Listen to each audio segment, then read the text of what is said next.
Greetings, everyone. Welcome, welcome, welcome. Thank you so much for joining me. Glad that you're here. I'm here from Virginia. I'm on the East Coast. Let me know who's here and where you're chiming in from. Before I get started on our topic, I have a quick announcement. The masterclass on breaking up with sugar was previously scheduled for March 4th, next Monday, but it's been rescheduled to Monday, March 11th at 6 p.m. Eastern Standard Time. Please mark that on your calendars, make the change, and I apologize for any inconveniences this schedule change may be causing you. But I'd love for you to be there to learn about how to break up with sugar. We have to reduce the amount of sugar consumption that we're having in our diet. So thank you so much for considering. And make sure, like I said, that you mark this on your calendars for March 11th, Monday at 6 p.m. Eastern Standard Time. Please share with your friends and family because the more the better. So let's get started on our topic. So, welcome again to the impact of sugar on our family's health. So, today the discussion really brings things down to home and how sugar affects our family's health overall. Imagine when you're sitting down at your family dinner table and you're sharing your meal and you're having fun and a nice conversation. But one thing you probably hadn't thought about. So think about this. What if I told you something that's hidden within your meal? It could be seem so innocent, but it could be sabotaging your health or maybe potentially wreaking havoc on your health. So I'm talking about, guess what? Sugar. Yes, I'm talking about sugar.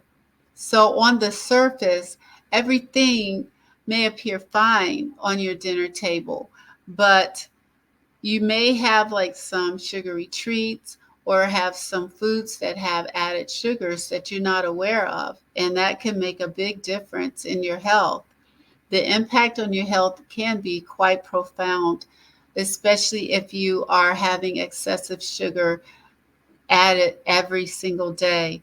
So, excessive sugar intake has been linked to a higher risk of obesity, diabetes, heart disease, and more. It's not just limited to our physical health, it can also affect our mental and our emotional and our mood health. And so, research shows that sugar, excessive sugar consumption, has been linked to anxiety, mood disorders, depression. So, in essence, too much sugar can actually cause emotional instability. And that is not good, especially in today's time when we're living in times of so much stress. And so it's important to, be mindful of what we are ingesting. So let's dive into some facts and statistics so you can have better informed choices for the well-being of your health, especially when you're planning your meals. So here are some updated statistics on sugar. According to the World Health Organization, an average adult's recommended daily amount of added sugars is 25 grams. However, according to the statistics, American consumers, adults, consume approximately 77 grams of added sugars every day. And just think about our children. What about our children? How much are they having? Children are consuming 81 grams of added sugars on a daily basis. And that's quite a bit. That's a lot higher than the recommended. These numbers are not just statistics. These are real people. They represent real people, real families that are facing real health consequences. And so the impact of excessive sugar goes far beyond just being a sweet tooth, having a sweet tooth, wanting some sweets here and there. So, as I mentioned earlier, the link between sugar consumption has an has a correlation between excessive sugar, chronic physical pain, and mental issues, chronic physical issues, and mental issues. So I want to go on with the story. One of my coaches, when I was in Health Coaching Academy, she told a story about her issues with sugar addiction. She was eating too much comfort food, too many sugary foods like cookies and lots of ice cream. She was binging. She was binging on these things because of stress. So it changed her life. She ended up having um, she ended up having lower energy levels. She gained weight. She had mood issues. She did not feel good about herself. And so she decided to reevaluate what was going on in her life. And she made a conscious effort to make changes in what she was eating. So she decided to have a food journal and start writing down what she was eating, what she had been eating, the norm, and how it had been making her feel. And then she decided to make a change. And then with the new foods, she would record those in her journal. And then she would write down how they made her feel. And so she realized that when she eliminated all that excessive sugar, she had more energy. She felt better. She had more self esteem. She was just happier. She was just she lost weight because she had gained weight, and she was just happy about herself. And so whenever you realize that there's something that you can be doing that's better than what you are doing, then that makes a big difference. So one thing that we have to remember is when we are making a change like that, it's not that we are trying to deprive ourselves of things that are good. We are making a conscious decision to reclaim our lives, to consider the well being of our family's health. And that way, we are creating a legacy of well being for generations. And that is key. We want to have healthy generations of our family and just perpetuate that continuously.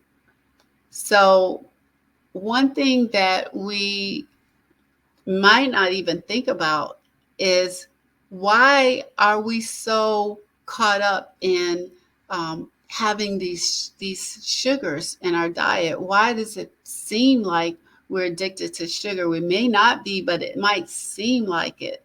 You might be having these cravings and you don't understand why. Well, one of the reasons why is because the food industry, they're really good at intentionally making consumers addicted to sugar. And they do that because of the great marketing, the packaging, the ads, all of it, it entices you to want that food, whether it is good for you or not. And so you must be a savvy consumer, understanding that some of the packaging that states that it is healthy and good for you is really not. So it's important to really check out those labels on our foods and then be careful even when you read the labels, because one thing that you may not be aware of, that when you're looking at the ingredients, when there are lots and lots of ingredients, the more ingredients, the worse the food is for you. So just, remember that tip. And just also that the labels on some of our favorite foods, they do hide the extent of sugars that might be actually in that food. And that's where they get you. You know, you caught up in how it tastes, and you end up contributing to a cycle of dependency and poor health because of that. So it's important for you to remember that once you learn what to do, learn what's going on, and how you can prevent these, um, prevent that type of buying tendencies for these foods. It's important to remember that knowledge is power. That's what I'm trying to say. Knowledge is power, and by educating ourselves, we can break free from that those chains of excessive sugar consumption, and our families and our communities can move towards being healthier and happier. You know, our future is depending on us making these conscious decisions to make changes. And in conclusion, um, it's important for us to create change in our homes, and we need to prioritize our family. Let's do that. Let's prioritize our family's health by evaluating sugar's role in our lives. And I want to share this one last thought using the sentiments of Dr. Phil.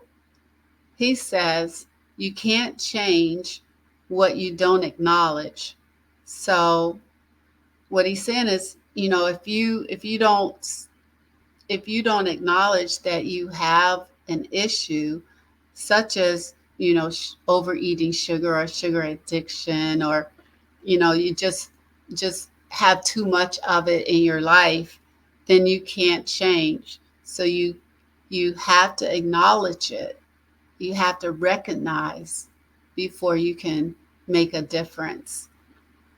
And remember that you are in charge of your life. You only have one life.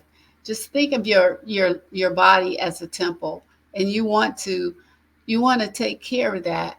You want to live a long, healthy, prosperous life and have a legacy for your family, for your children, for your grandchildren. And so one way of doing that is to start sharing what you're learning about healthy foods, um, looking out for hidden sugars, um, determining how many grams of excessive sugars that you're eating that you shouldn't have, and then that can make a huge change in your family. You just never know how just one little change, one just a few words um, about if you ask, like, did you know that there's this amount of hidden sugars and such and such, and I was reading on the labels and I found out this, that, and the other. You never know how far that will carry and make a difference in someone's life. So if you guys have any questions or comments or concerns, please put them in the chat, put them in the comment section, and I will get back and answer all of your questions and answer any comments that you have. So before we close, I want to also remind you once again about the masterclass. The masterclass, you're invited to the masterclass. That's on March 11th. That's on a Monday evening at 6 p.m. Eastern Standard Time. The cost is free, and I will have a registration link provided for you, available soon. So watch out for it. I'm going to put it on all of the networks. And thank you again for coming, and have a great evening. Thank you. Good night.